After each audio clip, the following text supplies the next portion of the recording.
Assalamualaikum everyone, welcome back to my YouTube channel and this is me Huma Khan. आज की video में आपको मैं बताऊंगी कहाँ गायब थी, इतने दिन तक छुट्टियां क्यों मना ली और ईद मेरी कैसी गुजरी। इन सब चीज़ों को आपने देखना है इसी व्लॉग में, तो मेरे साथ वीडियो में बने रहिएगा शुरू से आखिर तक। Where have I been for so many days, so back to work after long vacation. मैंने ईद कैसे गुजारी, क्या करा, और मैं आपको शुरू से आखिर तक बताऊंगी, यानी कि 28वें रोजे से चांद रात तक कैसे मैंने मेहंदी लगवाई और ईद का दिन कैसे गुजारा। तो जी लीजिए, ये है मेरी एंटीबायोटिक्स। जी हाँ, मैं बहुत बीमार हो गई थी। रमज़ान के बाद मेरी तबीयत ख़राब हो गई और गला तो अभी तक मेरा सही होके ही नहीं दे रहा।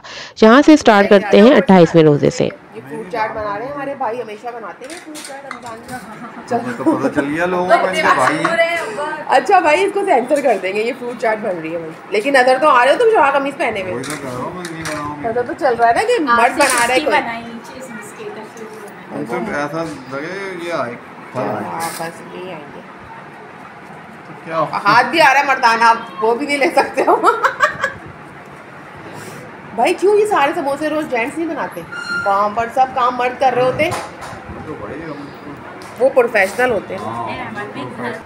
और ये यहाँ पर ज़बरदस्त से तैयारी तैयार हुई हुई है, समोसे, रोल और फ्राइज हैं। और आती पाई पाई चटनियाँ भी हैं। अरे हम रोज़ बताते हैं यही चीज़। वाकई 25 रोजे गुजर गए यही सब खा खा के हमें। ये बिल्कुल सही बात है कि हम ये खा खा के अब थक चुके हैं, लेकिन फिर भी एक ट्रेडिशनल वो लुक आता है ना, मज़ा आता है। और ये दही बड़े बने हुए भाई ज़बरदस्त किस्म के, माश डाल के। तो ये सारी बदपरहेजियाँ करने के बाद गले का हाल तो होना ही था ख़राब, और तबीयत भी। यहाँ पर हमने सारी इफ्तारी एक साथ करी और बहुत मज़ा आया। लास्ट के 2 डेज़ रमज़ान जो गुजरे वो बहुत ही अच्छे और एक्साइटेड थे, मगर तबीयत बहुत डाउन थी मेरी आखिरी रोज़ों में। और अभी भी मेरे शवाल के रोज़े स्टार्ट हो चुके हैं, मेरी एनर्जी तो बिल्कुल बूस्ट नहीं हो पा रही। इसकी वजह ये भी है कि मेरा विजडम टीथ आ रहे हैं, या तो मुझे अकल अब आ रही है। चलें, देर आए दुरुस्त आए।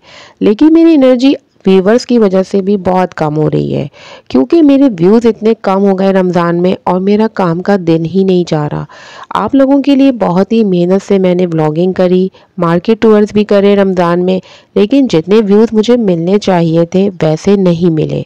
तो फिर डिसहार्टेड तो होना बनता है। If it continuous like this I will also leave the channel, क्योंकि कुछ ऐसे लोग भी हैं जो मेरे चैनल पर आकर यह सब नोट करते हैं, और वो फैमिली वाले ही हैं कि कहाँ से क्या कर रही हैं, कौन से कपड़े पहने, कहाँ से मेहंदी लगाई। पता नहीं लोगों को इतनी क्यूरियोसिटी मेरी लाइफ में क्यों है, और उसकी वजह से भी मैं नज़रों में इतनी आ चुकी हूँ कि काफ़ी बीमार रहने लगी हूँ। अगर मुझे अच्छे व्यूज़ नहीं मिलते तो फिर कोई फ़ायदा भी नहीं। मैं मार्केट टूर्स करती हूँ और लास्ट में मैंने आपको मार्केट दिखाई थी कि कितनी रौनक हो रही थी। ये सारी हैदरी मार्केट से लेकर आपको मैंने इम्तियाज़ सुपर मार्केट तक की चांद रात में सारी वीडियो अपलोड करके मार्केट की रौनकें दिखाई। और ये रौनकें तो रमज़ानों में ही होती हैं, ईद में तो बिल्कुल सन्नाटा होता है। 2 से 3 दिन तक तो मार्केट सारी बंद थी और कोई भी व्लॉग्स नहीं बने। यहाँ पर आप देख सकते हैं कितनी लाइटिंग है, कितनी रोशनियाँ हैं। सारी रौनकें रमज़ान अपने साथ ही लेके चले गए। रमज़ान के जाने का दुख तो सबको होता है, पर ईद के आने की खुशी भी होती है। और यहाँ पर अब शादियों का सीज़न स्टार्ट हो चुका है। अभी रमज़ान से फारिग ही हुए थे कि ये सारी चीज़ें शुरू हो गई। कराची का मौसम भी बहुत चेंज हो गया है। आप देख सकते हैं ये सारी रौनकें अब ख़त्म हो। शॉपिंग्स भी लोगों ने बहुत करी, हज़ारों लाखों में नहीं बल्कि अरबों में हुई है। और फिर भी लोग महंगाई का रोना तो रोते हैं, और सारे महंगे कपड़े हमने क्या किए, अलमारियों में बंद कर दिए। इतना वेस्ट होता है पैसा, जिससे किसी भी ज़रूरतमंद की मदद हो सकती है, लेकिन ये तो कोई भी नहीं सोचता। अब खैर ईद गुजर चुकी है, फिर अब बकरीद में भी इसी तरह होगा। यहाँ पर आप देख सकते हैं इम्तियाज़ सुपर मार्केट भी बड़े जोश व खरोश से अपना हिस्सा डाल रही थी ईद में। 2 दिन ये बंद रहने के बाद ओपन हो गई। इसके बाद मैं आपको दिखाती हूँ करीमाबाद पे सबसे ज़्यादा रश था, जबकि ये अंडर बाईपास बनने की वजह से सारा खुदाई होकर टूटा पड़ा है। ये आप देख सकते हैं यहाँ पर सारा खुदा हुआ है, वरना यहाँ तक स्टॉल्स लगे होते हैं और लाइट्स रोशनियाँ लगी होती हैं। मैंने बहुत ऊंचाई से 4th फ्लोर से यहाँ का व्यू लिया ताकि अच्छी तरह से देख लें कितना रश है। ये बिल्कुल एंड का जो 28वां रोज़ा था उसी दिन की है। और अब ये रोशनियाँ तो ख़त्म हुई हैं, चलें अब मैं चलती हूँ चांद रात की तरफ। चांद रात में भी मज़ा आया। मैंने लगवाई बहुत ही प्यारी मेहंदी और ये मेरी बहुत अच्छी फ्रेंड है नेहा, जो कि इंडस यूनिवर्सिटी में पढ़ रही हैं। बहुत प्यारी मेहंदी, जैसा भी डिज़ाइन इनको दें वैसे ही ये डिक्टो कॉपी यानी कि चीट करके वैसे ही आपके हाथ पे बना देंगी। इसको कहते हैं कार्बन कॉपी। यहाँ पर मैंने भी बहुत अच्छे अच्छे लेटेस्ट मेहंदी के डिज़ाइन निकाले थे। और गर्ल्स हो या लेडीज़, जब तक कि मेहंदी और चूड़ियाँ ना हो तो ईद तो कंप्लीट होती ही नहीं, चाहे वो ईद हम सोकर ही गुजार रहे हो। लेकिन मेहंदी चूड़ियाँ लाजमी चांद रात को हमें चाहिए होती हैं। और ये देखिए आप कितना खूबसूरत डिज़ाइन मैंने निकाला था नेट से और उसी को मैंने बनवाया। किसी दिन मैं मेहंदी लगवाऊंगी तो आप लोगों को भी अपने साथ लाइव इसमें शामिल करूंगी। तो मैं पहले से ही नोटिफिकेशन लगा दूंगी, तो आप लोग सब लाइव आ जाइएगा।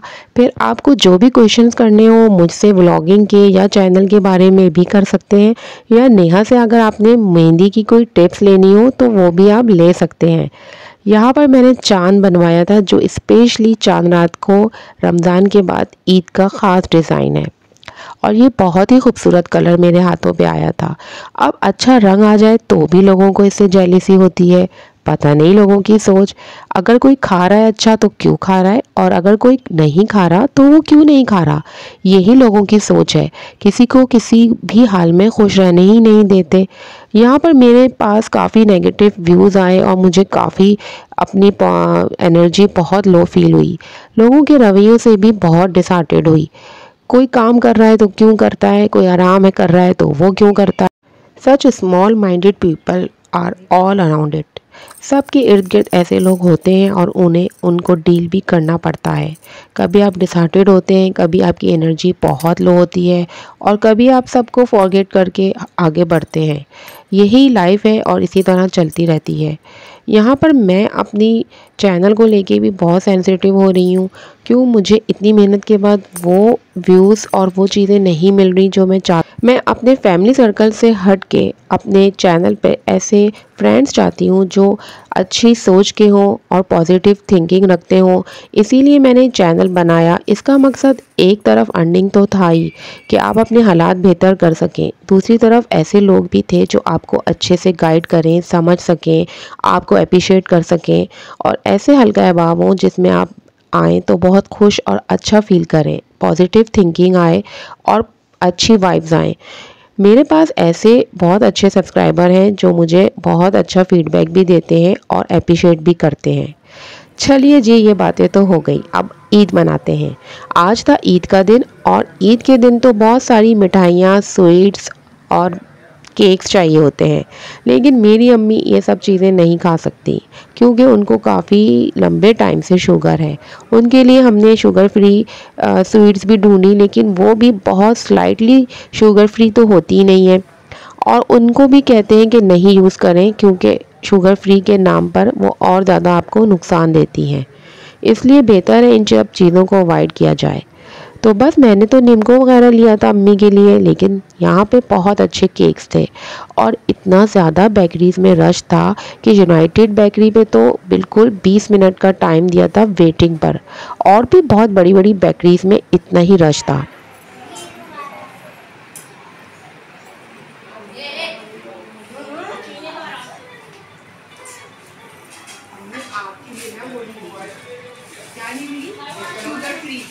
वो कह रहे थे स्लाइटली शुगर है, तो मैंने कहा फिर ये अम्मी को टेंशन लगेगी क्योंकि हमारी अम्मी को शुगर है, शुगर फ्री मिठाई खाती है अम्मी। अम्मी तो प्यारा लग रहा है आपका सूट। ये मुझे गिफ्ट में मिला था, छोटी बेटी ने दिया था। इतना प्यारे लग रहे हैं j.com। अम्मी ये आप बताएं, आप लोग बड़ी बेटी को आपकी राय हर वक्त राय मांगती रहती है। हमारे व्यूअर्स को नहीं पता। हाँ, व्यूअर्स ये हर वक्त राय लेने के चक्कर में रहती है। ला के देता है ईदी में, तक खा रही हूँ। बस इसका अब ईदी वो रमजानी में आया था, ये ईदी में खाएगी अब। तब मैं ना ये भी खाती अभी आप रहूंगी। केक और वो मिठाई नहीं खा सकते। नहीं, क्या नहीं, खाएं, मजबूरी है। चले कंप्लीट। ईद तो मनाई जाती है अपनों के साथ, और अपने सबको ही अजीज़ होते हैं। और जिन घरों में होती हैं बच्चियां, वहाँ तो ईद का मज़ा ही दुबाला होता है। असल मज़ा तो आता है चांद रात को, जब हम मेहंदी लगवाते हैं, चूड़ियाँ पहनते हैं, और बच्चों के तो कपड़ों की एक्साइटमेंट ही ख़त्म नहीं होती। यहाँ पर हमारी भाभी ने बहुत ही अच्छा खाना बनाया था, जिसमें सादा पुलाव था बीफ का, और कीमा था। इसके अलावा भी बहुत सारी चीज़ें थी। तो ये ईद का दिन जो होता है हमारा बहुत स्पेशल होता है। सब जमा होते हैं और एक साथ खाना खाते हैं। अब अगर किसी को ये देखकर भी जलन और हसद हो, तो इसमें मैं उसका कुछ नहीं कर सकती, और उसके लिए सिर्फ दुआ कर सकती हूँ। ईद के जो तीनों दिन होते हैं वो ऐसे ही गुजरते हैं, और इस दफ़ा तो काफ़ी लंबा वीकेंड हो गया और संडे भी आ गया था। मंडे से ही सब चीज़ें ज्वाइन की गई हैं, ऑफिस वगैरह खुले हैं, बच्चों के स्कूल भी, तो काफ़ी लंबा वीकेंड मिल गया था छुट्टियों के लिए। और इसमें भी बस एक दूसरे के घर जाना, घूमना फिरना यही रहा। रमज़ान के बाद फ़ौरन खाना खाने का दिल तो नहीं चाहता, लेकिन कुदरती बात है कि आपको भूख लगने लगती है, क्योंकि रमज़ानों में तो अल्लाह सब्र देता है, और उसके बाद भूख प्यास खुद ही इतनी ज़्यादा लगती है। 3 दिन तक तो मैं इतना खा चुकी थी कि मैं खुद ही परेशान हो गई अपना खाना खाने से। उसके बाद मैंने फ़ौरन ही फिर शवाल के रोज़े रखे। ये रही जिया बाजी, रहमत शीरी की ओपनिंग करी है जिया बाजी ने। रहमत शीरी की ओपनिंग करी है हमारी बहन ने। ईद मुबारक के ये करीब में आ गई ना। और ईद पर मीठे में तो सबसे ज़्यादा मज़ेदार होता है शीर कोरमा। उसके बगैर तो ईद कंप्लीट ही नहीं होती। जबकि बहुत सारे मीठे थे हमारे यहाँ, लेकिन मुझे फिर भी शीर कोरमा खाने का मज़ा जो आता है वो किसी केक मिठाई में नहीं होता। ये ट्रेडिशनल एक हमारा बन चुका है, और इसी तरह से सवैयों के साथ जो दूध में बनता है वो बहुत मज़े का लगता है। आप लोगों में से कितने लोग हैं जो ईद पर शीर कोरमा खाना पसंद करते हैं? दूध सवैयाँ तो वैसे भी मेरी फेवरेट हैं, और ये हर तरीके मुख्तलिफ़ अंदाज से बनाया जाता है। कोई बहुत पतला रखता है, कोई गाढ़ा, और कोई इसको गरम भी देते हैं।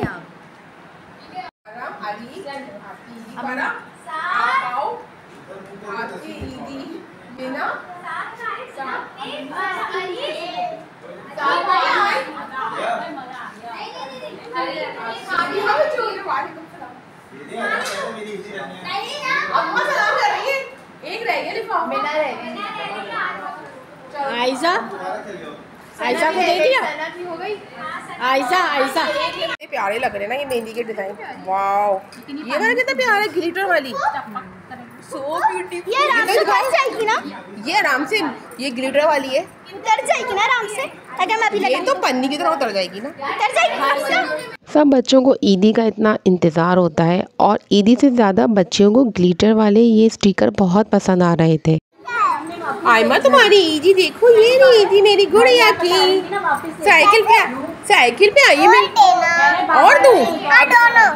आप अभी ये तो लो, ये वाली ईदी। अभी इसमें देखो आपकी ईदी है, आयजा की, आयमा की ईदी है इसमें देखो।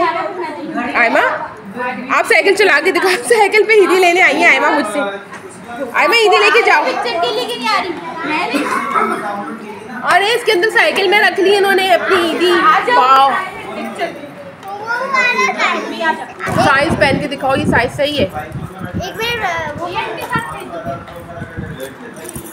बहुत कलरफुल आ रहे हैं, पीछे मुझे गोल्डन वाला चाहिए था। ये तो शादी तुम चेंज कर लो ना। मुझे गोल्डन दे दो। गोल्डन, तुम्हारा गोल्डन है, इधर दिखाओ। आयजा कितनी अच्छी लग रही है।